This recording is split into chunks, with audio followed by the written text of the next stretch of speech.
હવામાન નિષ્ણાત અંબાલાલ પટેલ દ્વારા આગાહી વ્યક્ત કરવામાં આવી છે ત્યારે રાજ્યના અનેક વિસ્તારોમાં હાલમાં ગરમીમાં ઘટાડો થશે તેવી અંબાલાલ પટેલ દ્વારા આગાહી વ્યક્ત કરવામાં આવી છે। મધ્ય ગુજરાતમાં તાપમાન 41 ડિગ્રી સુધી પહોંચશે ત્યારે ઉત્તર ગુજરાતમાં તાપમાનમાં 41 થી 42 ડિગ્રી સુધી રહેવાની શક્યતા વ્યક્ત કરવામાં આવી છે। ત્યારે કચ્છના ભાગોમાં 40 ડિગ્રી સુધી તાપમાન પહોંચી શકે છે ત્યારે રાજકોટ અને પશ્ચિમ સૌરાષ્ટ્રના વિસ્તારમાં 32 ડિગ્રીથી 40 ડિગ્રી સુધી તાપમાન રહેવાની શક્યતા વ્યક્ત કરવામાં આવી છે। ત્યારે કેરળમાં 24 થી 25 મે દરમિયાન ચોમાસું પહોંચશે અને 19 થી 23 મે દરમિયાન પ્રી મોન્સૂન એક્ટિવિટી સક્રિય થઈ શકે છે। જો અરબ સાગર સક્રિય થશે તો આગામી દિવસોમાં વરસાદ પડવાની શક્યતા અંબાલાલ પટેલ દ્વારા વ્યક્ત કરવામાં આવી છે। રાજકોટમાં પીવાના પાણીની સમસ્યાને લઈને સતત બીજા દિવસે ચક્કાજામ। પાણીની પરોજણ હાથ ધોઈને મનપાની પાછળ પડી ગઈ હોય તેમ લાગી રહ્યું છે।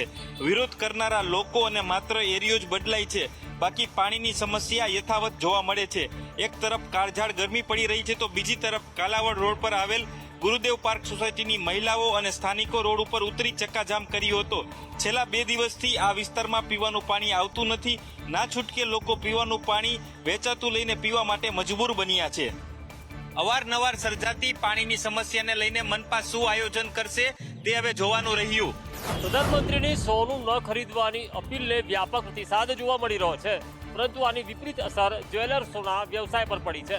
પશ્ચિમી દેશમાં વધતા તણાવ બાદ વિદેશી મુદ્રા બચાવવા પ્રધાનમંત્રીએ લોકોને સોનું ન ખરીદવા અને વિદેશ પ્રવાસ ન કરવા અપીલ કરી, જેને વ્યાપક પ્રતિસાદ જોવા મળી રહ્યો છે, પરંતુ તેની વિપરીત અસર પણ જોવા મળી છે। સોનું ખરીદવાનું ઓછું થતાં દેવામાં મુકાયેલા જ્વેલર્સ હવે પોતાનું ઉધાર ચૂકતે કરવા પ્રોપર્ટી વેચવા મજબૂર બન્યા છે, જેને લઈ શહેરના જાણીતા બ્રોકરનો 9 જ્વેલર્સે પોતાના શોરૂમ વેચવા સંપર્ક કર્યો છે। બીજી તરફ વિદેશ પ્રવાસ રદ થતાં હવે વિદેશના વિઝા અને ટુરિઝમનો વ્યવસાય ધરાવતા બિઝનેસમેનોએ પોતાના કર્મચારીઓને છૂટા કર્યા છે અને ઓફિસ વેચવા બ્રોકરનો સંપર્ક કર્યો છે। પશ્ચિમી દેશોમાં તણાવની અસર પહેલા પેટ્રોલ અને ગેસ પર જોવા મળી હતી, પરંતુ હવે આની અસર લોકોના ગુજરાત સુધી પહોંચી છે। ગુજરાત કોલેજના પ્રોફેસરો સામે છેતરપિંડીનો આરોપ લગાવવામાં આવ્યો છે। પ્રોફેસરો સામે આરોપ છે કે તેમણે વિદ્યાર્થીઓના 7 લાખ રૂપિયા લઈ અને ફરાર થયા છે। ગુજરાત કોલેજમાં પ્રોફેસરને લઈ વિવાદ થયો છે। કોલેજના પ્રોફેસરે વિદ્યાર્થીઓ સાથે છેતરપિંડી કરી હોવાનો આરોપ લગાવવામાં આવ્યો છે। NSUIએ આરોપ લગાવ્યો છે કે આ પ્રોફેસરો વિદ્યાર્થીઓના 7 લાખ રૂપિયા લઈ અને ફરાર થયા છે। ભરત પ્રજ્ઞેશ હનુભા નામના પ્રોફેસર સામે આરોપ લગાવવામાં આવ્યો છે। તો આ ઘટનાને લઈ ગુજરાત કોલેજ બહાર NSUIએ પોતાનો વિરોધ નોંધાવ્યો હતો। ભરત પ્રજ્ઞેશ હનુભા નામના પ્રોફેસર સામે આ આરોપ લગાવવામાં આવ્યો છે, તો NSUIએ પણ સમગ્ર મુદ્દામાં ઝંપલાવી વિરોધ કર્યો। રાજકોટના 150 ફૂટ રિંગ રોડ ઉપર અકસ્માત સર્જનારનો ચોંકાવનારો વિડીયો સામે આવ્યો છે। 150 ફૂટ રિંગ રોડ ઉપર સર્જાયેલા અકસ્માતના મામલે ચોંકાવનારો વિડીયો સામે આવ્યો છે। અકસ્માત સર્જનાર ધવલ પીપળિયા નામનો યુવક કારમાં નશાની હાલતમાં જોવા મળ્યો હતો। વિડીયોમાં સ્થાનિક લોકો અને એક મહિલા ટ્રાફિક પોલીસ કર્મી અકસ્માત સર્જનાર યુવકને બાનમાં લાવવાનો પ્રયત્ન કરે છે, પરંતુ અકસ્માત બાદ ધવલ એટલો નશામાં હતો કે તે કંઈ પણ બોલવાની કે જવાબ આપવાની સ્થિતિમાં જોવા મળ્યો ન હતો। આ વિડીયો સોશિયલ મીડિયા ઉપર વાયરલ થઈ રહ્યો છે। આરોપીએ દારૂ પીધો છે કે નહીં તેના માટે પોલીસ FSL રિપોર્ટની રાહ જોઈ રહી છે, પરંતુ વિડીયોમાં જે પ્રકારે ધવલની હાલત છે તે જોતા સ્પષ્ટ રૂપથી જણાવે છે કે ધવલ નશાની અંદર ચૂર હતો। સાધારા દદ્દર હાઈવે પર કોન્ટ્રાક્ટરની બેદરકારીના કારણે માર્ગ અકસ્માતમાં 3 લોકોના મોત થયા છે। આ મામલે હવે જવાબદાર સામે કાર્યવાહીની માંગ ઉઠી છે। સાધારા દદ્દર રોડ ઉપર કોન્ટ્રાક્ટરની બેદરકારીના કારણે સર્જાયેલા અકસ્માતને લઈને સ્થાનિકોમાં રોષ ફાટી નીકળ્યો છે। બ્રિજના કામ દરમિયાન રસ્તો ખોદી નાખવામાં આવ્યો હોવા છતાં પણ કોઈપણ પ્રકારના સાઇન બોર્ડ કે ડાયવર્ઝન રાખવામાં આવ્યું ન હતું, જેના કારણે અહીંથી પસાર થતી સ્વિફ્ટ કાર અને બાઇક ખાડામાં ખાબક્યા હતા, જેમાં 3 લોકોના મોત થયા છે। ઘટનાને લઈને આજે અખિલ કચ્છ મુસ્લિમ યુવા કોર કમિટી દ્વારા જવાબદાર સામે કડક કાર્યવાહીની માંગ સાથે આવેદનપત્ર પાઠવવામાં આવ્યું હતું। આ મામલે આગામી 15 દિવસમાં જવાબદાર સામે યોગ્ય કાર્યવાહી નહીં કરવામાં આવે તો રેલી યોજીને ઉગ્ર આંદોલન કરવામાં આવશે તેવી ચીમકી ઉચ્ચારી છે। નવા શૈક્ષણિક સત્રની શરૂઆત તો થઈ ચૂકી છે, ત્યારે જાતિ અને આવકના દાખલા માટે સરકારી કચેરીઓમાં વ્યવસ્થાના અભાવે વાલીઓ અને વિદ્યાર્થીઓ પરેશાન થતા નજરે પડ્યા। નવા શૈક્ષણિક સત્રની શરૂઆત થઈ છે, જ્યારે અમદાવાદમાં કાળઝાળ ગરમી અને સાથે સાથે સરકારી કચેરીઓમાં આવક અને જાતિના પ્રમાણપત્રના પુરાવા લેવા માટે લાંબી કતારોમાં લોકો જોવા મળ્યા। શાળા અને કોલેજોમાં એડમિશન પ્રક્રિયા શરૂ થતાની સાથે જ દાખલાઓની જરૂરિયાત ઊભી થતી હોય છે, ત્યારે વહેલી સવારથી વાલીઓ દ્વારા જનસેવા કેન્દ્ર, મામલતદાર કચેરીઓમાં લોકોના ટોળા ઉમટી પડતા હોય છે, પરંતુ ઓનલાઈન સિસ્ટમમાં સર્વર ધીમું હોવાના કારણે કામગીરીમાં વિલંબ થાય છે અને તેના જ કારણે આ બેદરકારીના કારણે સમયસર દાખલા મળતા નથી અને એડમિશન પ્રક્રિયામાં વિલંબ થાય છે, ત્યારે વાલીઓ અને વિદ્યાર્થીઓ પરેશાન થતા ગરમીમાં હેરાન થતા નજરે પડ્યા. વાલીઓ અને વિદ્યાર્થીઓ તરફથી પીવાના પાણીની પૂરતી વ્યવસ્થા કરવામાં આવે અને ઓનલાઈનની નામો લેવામાં આવે છે, પરંતુ વ્યવસ્થા નથી કરવામાં આવતી, તેને લઈને પ્રશાસન સામે રોષ જોવા મળ્યો. સુરતમાં સિવિલ એન્જિનિયરિંગ એસોસિએશન દ્વારા પોતાની પડતર માંગણીઓને લઈને લેબર કમિશનર કચેરી ખાતે પોતાનો વિરોધ નોંધાવ્યો. એન્જિનિયરોનો આક્ષેપ છે કે તેમની પાસે 12 કલાક વહેતરું કરવામાં આવે છે, છતાં સરકારી જોગવાઈ મુજબ તેમને વળતર આપવામાં આવતું નથી. શ્રમિકોના હક માટે લડતા આ એન્જિનિયરોને હવે આરપારની લડાઈ માટે મંડણ કર્યા છે. દિવસના 12 કલાક સુધી કામ લેવામાં આવે છે, પરંતુ કાયદા મુજબ મળવાપાત્ર ઓવરટાઈમ પણ આપવામાં આવતો નથી.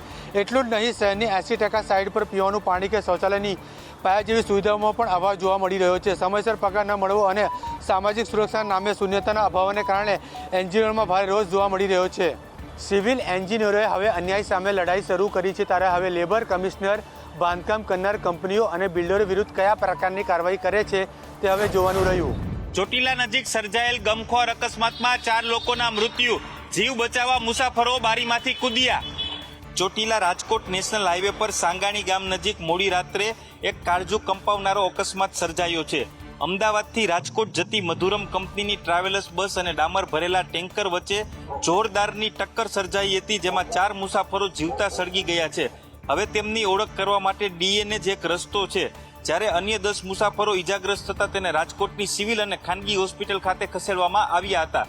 જીવ બચાવવા મુસાફરો બસની બારીના કાચ તોડી નીચે કૂદ્યા, તો કેટલાક નીચે પડેલા ગરમ ડામર પર પડ્યા હતા. બસમાં લાગેલી આગ એટલી વિકરાળ હતી કે ભડથું થયેલા મૃતદેહની ઓળખ ડીએનએના આધારે થશે. સુરત શહેરમાં ભેળસેળિયાઓ સામે કોર્ટે લાલાક કરી છે. ભેળસેળ કરનાર પટેલ ડેરીના માલિકને 1 વર્ષની કોર્ટે સજા ફટકારી છે. સુરતમાં ખાદ્ય પદાર્થમાં ભેળસેળ કરનારા તત્વો સામે કોર્ટે લાલાક કરી છે. વર્ષ 2011માં કતારગામ વિસ્તારમાં આવેલી પટેલ ડેરી પર ફૂડ ઇન્સ્પેક્ટરે દરોડા પાડીને અંદાજે 7 કિલો જેટલું શંકાસ્પદ ઘી જપ્ત કર્યું હતું. આ મામલે લેબોરેટરી ટેસ્ટમાં ઘી ડુપ્લિકેટ હોવાનું સાબિત થતાં લાંબી કાયદાકીય લડાઈ બાદ સુરત કોર્ટે ઐતિહાસિક ચુકાદો આપ્યો છે. કોર્ટે ડેરીના માલિક અરવિંદ તારાને ઘીમાં ભેળસેળ કરવા બદલ દોષી ઠેરાવી 1 વર્ષની સખત કેદની સજા અને 10,000 રૂપિયાનો દંડ ફટકાર્યો છે. આ આકરી સજાના પગલે સુરતના અન્ય ભેળસેળિયા ડેરી સંચાલકોમાં ફફડાટ વ્યાપી ગયો છે. જનતાના સ્વાસ્થ્ય સાથે ચેડા કરનારાઓ માટે આ કિસ્સો એક મિસાલરૂપ બન્યો છે. ત્યારે કોર્ટ દ્વારા ફટકારવામાં આવેલી આ સજાને એક દાખલારૂપ સજા માનવામાં આવી રહી છે. સાથે જ અન્ય ભેળસેળિયાઓ હવે ચેતી જજો, નહીં તો તમને પણ કોર્ટ સજા ફટકારી શકે છે. उत्तर भारत में आए तेज आंधी और तूफान की वजह से भारी पैमाने पर तबाही देखने को मिली है. केवल उत्तर प्रदेश में ही 111 लोगों की मौत की खबर है. ये भयानक मंजर उस वक्त देखने को मिला जब कल शाम 70 से लेकर 100 किलोमीटर प्रति घंटे की रफ्तार से तूफान आया. इस तूफान का सबसे बुरा असर उत्तर प्रदेश में देखने को मिला. प्रयागराज, भदोही, मिर्जापुर सहित उत्तर प्रदेश के अधिकतर जिले इसकी चपेट में आए. सबसे ज्यादा मौत प्रयागराज में देखने को मिली. अकेले प्रयागराज में 21, भदोही में 18, मिर्जापुर में 15, फतेहपुर में 11 मौतें हुई. इस तूफान में घायलों की भी संख्या बहुत ज्यादा है. करीब 5 दर्जन से ज्यादा लोग घायल हैं.